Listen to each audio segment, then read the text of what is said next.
Hello, and welcome to the latest episode of Under the Radar with Tim Peacock.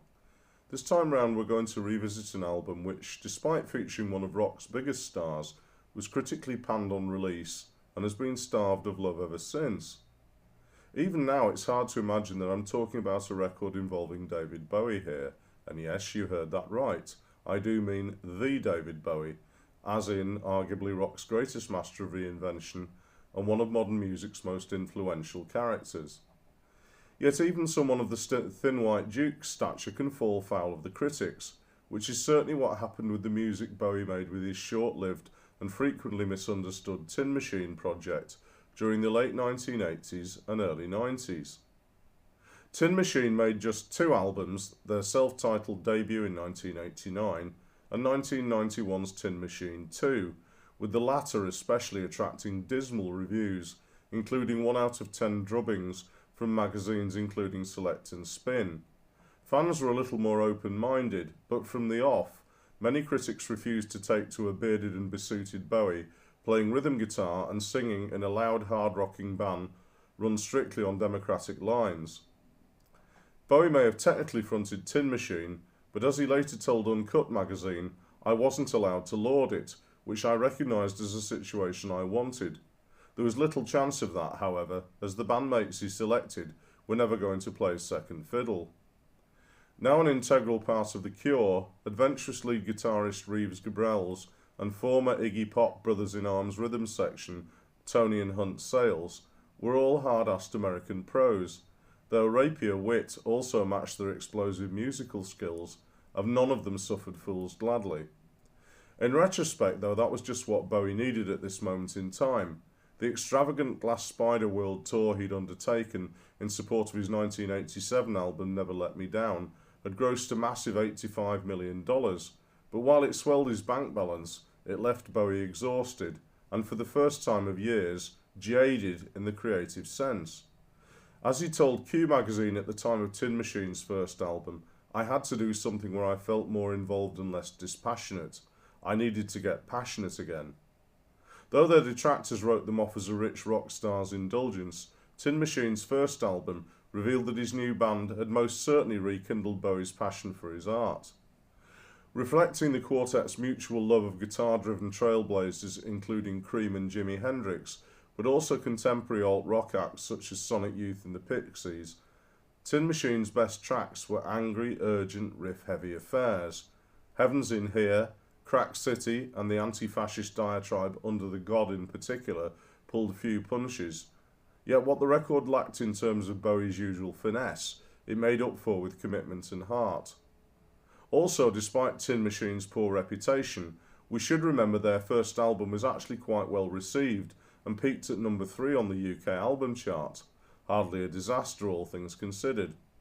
However, the critics really did savage the group's follow-up, Tin Machine 2, which, despite containing the minor hit You Belong in Rock and Roll, stalled at number 23, becoming the first Bowie album in 2 decades not to make the British top 20. Tin Machine 2 also suffered by association, as its September 1991 release coincided with Rykodisc Records CD reissues of Bowie's influential Berlin trilogy of albums Low, Heroes and Lodger from the late 70s. However, even allowing for that, it's still hard to fathom why Tin Machine 2 was quite so vilified. Yes, it has its blemishes. The 2 Hunt Sales sung tracks, Sorry and Stateside, are probably too many for starters. But overall, Tin Machine 2 is a significant step forward from the band's relatively one-dimensional debut.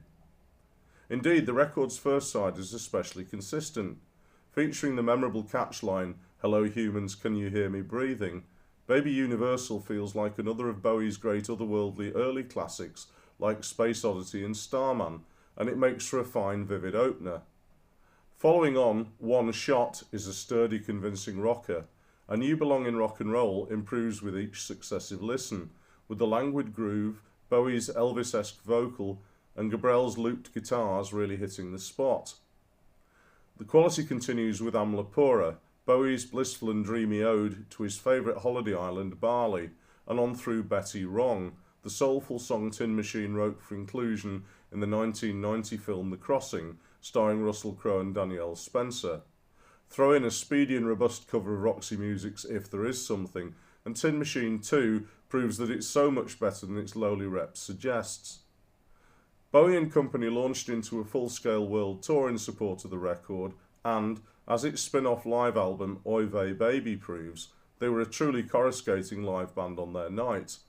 However, they were also stuck playing venues way smaller than their iconic frontman was used to headlining, and once the tour ended in April 1992, Tin Machine bowed to the seemingly inevitable and split.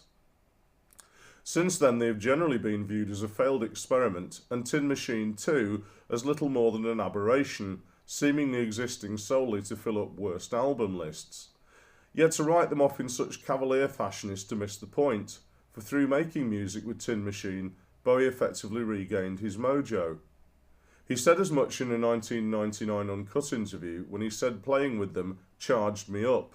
And that's difficult to refute when you consider that his stint with Tin Machine galvanised him to go on and record the likes of 1995's One Outside and 1997's drum and bass odyssey Earthling, records that still rank among the most sonically adventurous in his illustrious canon. If you enjoyed this episode of Under the Radar with Tim Peacock, then you might like to read my in-depth article about David Bowie's time with Tin Machine in Record Collector Presents David Bowie, Black Star, 1981 to 2016, the monthly music magazine's deep dive into the remarkable latter half of Bowie's storied career.